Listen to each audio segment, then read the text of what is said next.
Oh, oh, oh, oh, oh, oh. What you got?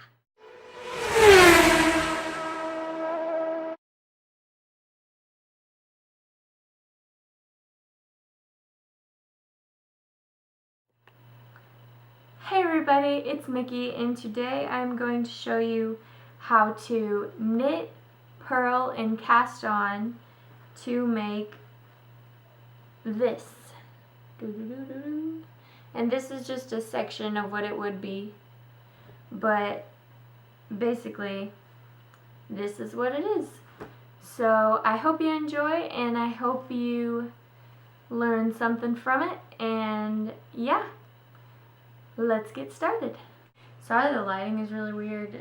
It's like that weird time of day when the sun is going through the trees and there's like leaves all over my face. So first, you have to decide how wide, like what you want to be making, like how wide you want it to be.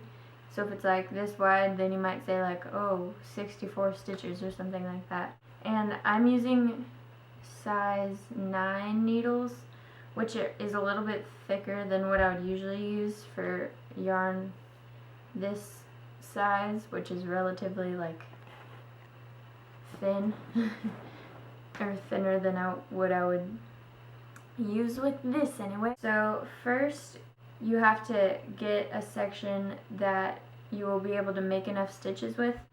So I'm going to separate it out so it can wrap around my head like twice-ish. It's like pretty long. Okay, so first I just realized I did something without explaining it. You want to start out by taking your yarn and making a loop like this, just like a loop, and then sticking your fingers through the back of it and then pulling the big part through to make, this is called like a slip knot, because you can slip it out. Put your fingers like where the longer part crosses over, you want to put your fingers in on that side and then grab the long string that's connected to this ball of yarn and pull it through. Then once you've got that, this slip knot, you want to put one of your knitting needles through it and then tighten it. And then I actually think this might be one of the hardest parts to learn, but it's not a problem anymore. Like, you get the hang of it eventually. You start like this and then put your fingers through the two strands of yarn that are hanging down. This one that's like the end of the yarn, and then this that's connected to the ball of yarn I have over here.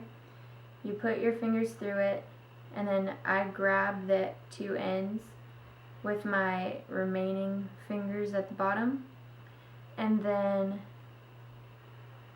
pull it down like this and take the knitting needle and put it through. You see how it makes a loop on your thumb? You put it through the back of it, like the side that's closer, like at the front. You put it through that and then around the front of this over here and loop it under that, and then it makes a big loop here, and then you just push it through that loop and then let it go except for the strands, and then pull that tight. Two here, around the back, front, through the big loop, and let that go and pull it tight. Now I have 3 because the first slip knot tight counts as the first one. I'm gonna do that 40 times, so I'll have 40 stitches on here.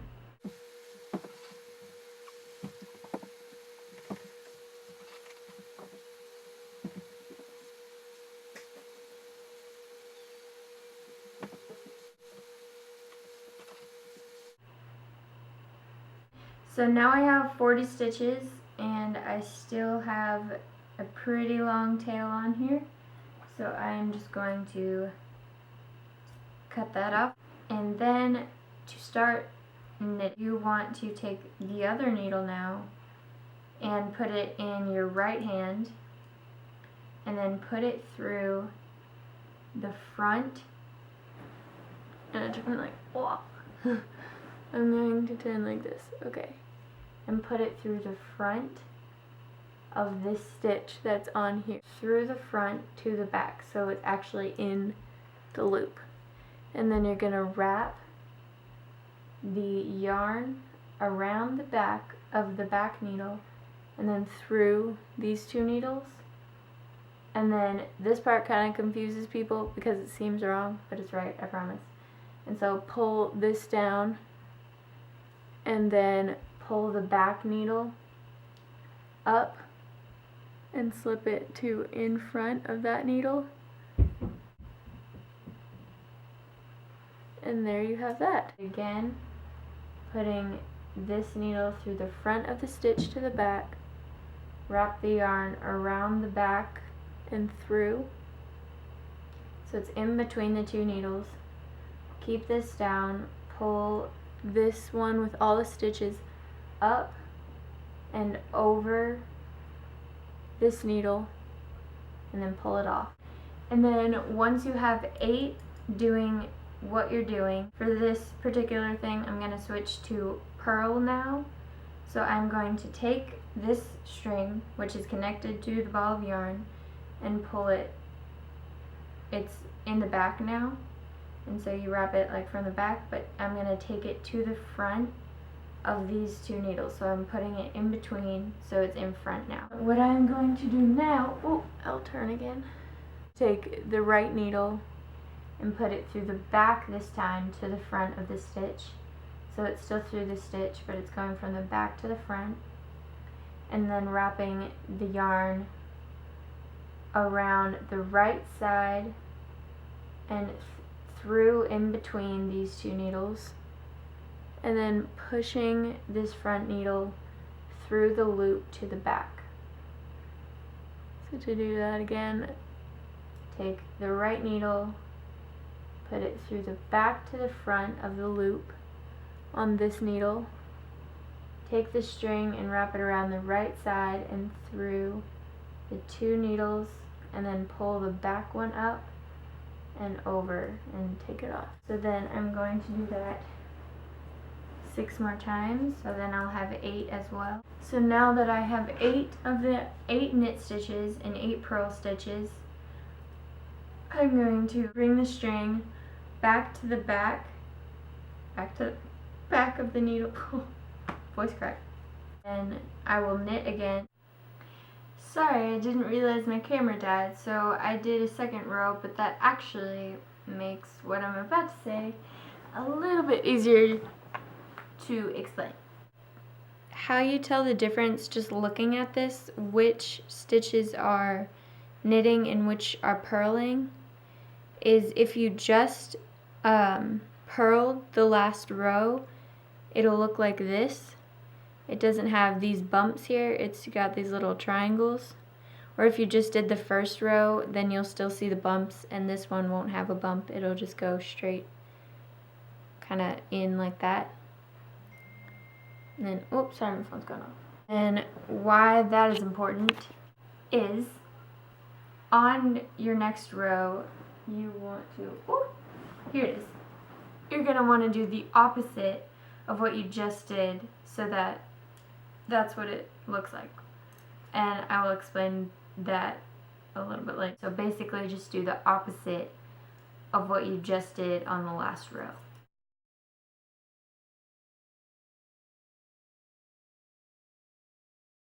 So I do this a lot, like when I'm watching TV or anything like that, because I find it is really hard for me to like focus on one thing at a time.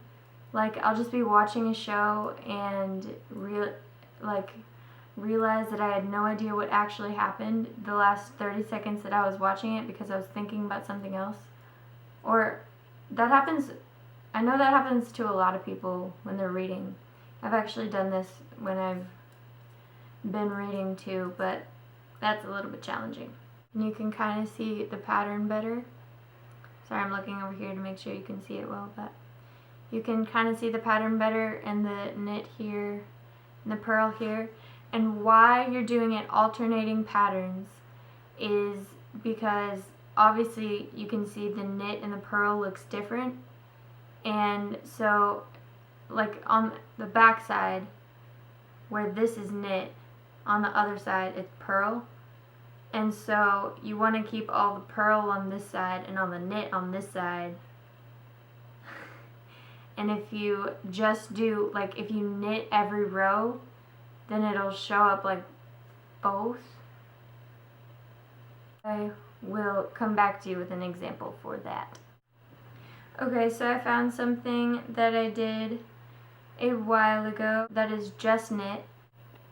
If you can see, like it's kind of, you can see the purl like in here and then the knit in the ridges up here. So I don't know, that's cool. It makes it kind of stretchy looking. Also, you can alternate every stitch, knit, purl, knit, purl, knit, purl, knit, purl, and that will come out looking like this. So this is actually my favorite thing to do, but it just takes so long. Like it takes a really long time to do. But I think it looks really cool, and it's just really like nice if you're making something to make it this way. I know a lot of sweaters are made like this. This is just a giant thing I've made with a bunch of different patterns of just knitting and purling that you can do, just like really basic things. I can make another video on how to do this kind of wavy pattern, so if you would like that, give this. This is just knit one row, like a whole row, and then purl the other. So yeah, I'm gonna finish this now. So you're just gonna keep doing that until this looks like a square. I will get to that point and then show you what to do next. Okay, so now I think I have them mostly square, and if they look a little bit less than that, the next row that you do will still be part of this square, so it'll make it more square. Now what you are going to do is start on the next row of squares. So what you're going to do is do the same stitch as you see. So I ended with this as purl, so what I'm going to do is purl this part of it. And then the next part is, I can tell that it's knit, so I'm going to knit 8 stitches. And then just continue down the row doing the same stitches that you did on the last row. So now you have your first row of squares, and you can start to see like this looks like a knit up here where it was purl.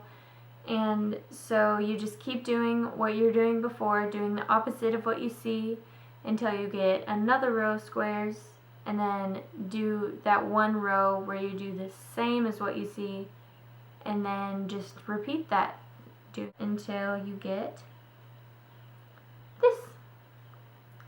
And so you can see how it looks kind of woven, and I like this a lot because it goes really fast. Like I've made circle scarves of doing this, which is my favorite thing to make with this, in 1 or 2 days, even if I'm like working on it a lot. And I'll post a picture on my Instagram, which I will link down below if I find one of those. I've given most of them away, but I can probably get someone to send me a picture. I hope you enjoyed. Give this a thumbs up for more videos like this, and we will see you tomorrow. Bye! Now you can see, or now you can't really see.